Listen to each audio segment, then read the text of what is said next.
Guys Sonam Kapoor ने अपने एक इंटरव्यू में मेंशन किया कि उनकी एक क्लोज फ्रेंड के साथ सेक्सुअल हरासमेंट का इंसिडेंट हुआ था और वो चाहती थी कि उसके इस इंसिडेंट्स को डिस्क्लोज ना किया जाए और उस पर्टिकुलर फ्रेंड के 7 सिबलिंग्स हैं और उसको उन्हें सपोर्ट करना था। तो गाइस इसकी वजह से सबको लगा कि सोनम कपूर कटरीना कैफ के बारे में ही बात कर रही है, क्योंकि कटरीना कैफ के 7 सिबलिंग्स हैं। As we all know Katrina Kaif ने बहुत ज़्यादा स्ट्रगल किया है बॉलीवुड में अपनी इस पोजीशन को मेंटेन करने के लिए।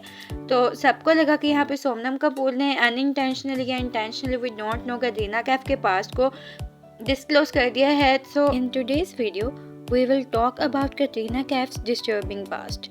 तो गाइस कटरीना कैफ ने अपनी बॉलीवुड मूवी का डेब्यू किया था 2003 में एक मूवी से जिसका नेम था बूम। और इस मूवी में कटरीना कैफ का करैक्टर इतना चीप और वल्गर था और कटरीना कैफ को जस्ट वुमेन को ऑब्जेक्टिफाई करने के लिए यूज़ किया गया था। तो कटरीना कैफ पैदा हुई थी 1983 में हांगकांग में। उन्हें बचपन से बहुत ज़्यादा स्ट्रगलिंग लाइफ देखने को मिली थी और उन्हें पता था कि उन्हें स्ट्रगल करना है, अपनी फैमिली को सपोर्ट करना है, क्योंकि उनके पेरेंट्स के बीच डाइवोर्स हो चुकी थी। उनकी mother as a single mother उन सारे 8 सिबलिंग्स को सपोर्ट करी थी। तो कटरीना कैफ ने यंग एज से ही मॉडलिंग करियर का स्टार्ट कर दिया था। 14 ईयर्स की एज से उन्होंने मॉडलिंग स्टार्ट की थी और फिर उन्होंने बहुत सारे ब्रांड्स के लिए रैंप वॉक की थी। और उसी के दौरान एक डायरेक्टर को कटरीना कैफ अपनी मूवी के लिए पसंद आ गई थी और उसने कटरीना कैफ को अपनी मूवी से डेब्यू करवा दिया था। तो कटरीना कैफ को तो बिल्कुल भी नाउहाउ नहीं थी कि बॉलीवुड की इंडस्ट्री कैसे वर्क करती है, यहाँ पे कनेक्शंस का होना कितना ज़्यादा ज़रूरी है। कटरीना कैफ उस वक्त बहुत ज़्यादा नीडी थी और वो फाइनेंशियली इंडिपेंडेंट होने के लिए किसी भी तरह का काम करने के लिए तैयार हो गई थी, क्योंकि उस टाइम उसे काम की ज़रूरत थी। लेकिन इतना लो करैक्टर दिया गया था कटरीना कैफ को। और उस टाइम मूवी की शूटिंग के टाइम पे कटरीना की एज सिर्फ 18 ईयर्स थी और जो मेन लीड्स थे इसमें वो सारे ओल्ड एज के थे। मे बी वो कटरीना की फादर की एज के होंगे उस टाइम। और जो इस मूवी की प्रोड्यूसर थी वो जैकी श्रॉफ की वाइफ थी और टाइगर श्रॉफ की मदर थी। और इसमें अमिताभ बच्चन, जैकी श्रॉफ और गुलशन ग्रोवर तीनों लीड्स ने काम किया था और इनके ऑपोजिट जो फीमेल्स थी वो बहुत ज़्यादा अंडर एज थी। और बस इस मूवी में इनके इंटीमेट सीन्स को दिखाया गया था। मे बी ये इस मूवी भी कहना चाहिए या नहीं, क्योंकि इसमें सिर्फ वुमेन को ऑब्जेक्टिफाई किया गया था और ये मूवी बुरी तरह से फ्लॉप हो गई थी। उसके बाद कटरीना को कोई रिकग्निशन नहीं मिलता था। तो कटरीना कैफ ने फिर से अपने मॉडलिंग करियर को ही कंटिन्यू रखा और वह स्ट्रगल्स करती गई और उन्हें अपने एक्सेंट की वजह से भी काफ़ी प्रॉब्लम्स फेस करने पड़ रहे थे। तो वह तमिल मूवीज़ में भी वर्क कर रही थी। उसके अलावा साया मूवी के लिए उन्होंने ऑडिशन दिया था, लेकिन ब्रिटिश एक्सेंट होने की वजह से और हिंदी वीक होने की वजह से उन्हें रिजेक्ट कर दिया गया था। फिर उनकी लाइफ में एंट्री हुई सलमान खान की और सलमान खान का बहुत बड़ा कॉन्ट्रीब्यूशन है कटरीना कैफ को इस पॉइंट पर पहुँचाने के लिए जिस पॉइंट पर वो अब हैं। तो कटरीना कैफ की इस सक्सेस का क्रेडिट कहीं ना कहीं सलमान खान को भी जाता है।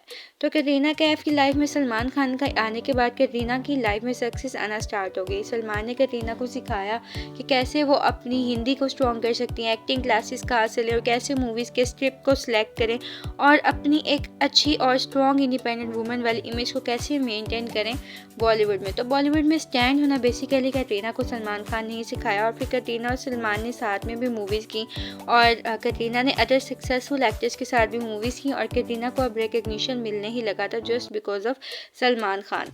तो इसी दौरान उनकी डेटिंग भी स्टार्ट हो गई, उनकी डेटिंग के र्यूमर्स आने लगे। कटरीना कैफ को नमस्ते लंदन और इस तरह की मूवीज़ से मिलने लगी थी रिकग्निशन बहुत ज़्यादा। लेकिन उसी टाइम कुछ लोगों ने कटरीना कैफ की फ़र्स्ट मूवी को लेकर कंट्रोवर्सी स्टार्ट कर दी और उसमें कटरीना के करैक्टर को लेकर क्वेश्चनिंग स्टार्ट कर दी। और सबसे ज़्यादा इस चीज़ का फ़ायदा गुलशन ग्लोबल ने उठाया। वो तो इतने गिर गए थे कि वो अपने इंटरव्यूज़ में कटरीना और अपने किसिंग सीन्स के बारे में ओपनली बात करने लगे कि कैसे 2-2 घंटे उन्होंने कटरीना के साथ प्रैक्टिस की थी उस किसिंग सीन की, ताकि वो किसिंग सीन स्मूथली परफॉर्म हो सके।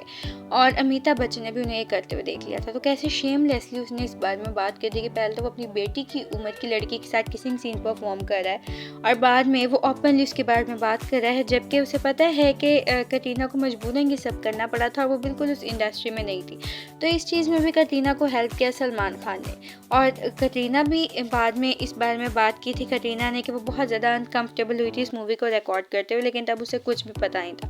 तो सलमान खान ने मूवी मेकर से बात करके DVD से कटरीना के इंटीमेट सीन्स ही रिमूव करवा दिए थे। उसके बाद कटरीना की रणबीर कपूर के साथ अजब प्रेम की गजब कहानी आई और उस दौरान कटरीना और सलमान डेट कर रहे थे, लेकिन उसी टाइम में शूटिंग में कटरीना और रणबीर की डेटिंग की रूमर्स आने लगी तो सबको लगा कटरीना ने सलमान खान को चीट किया।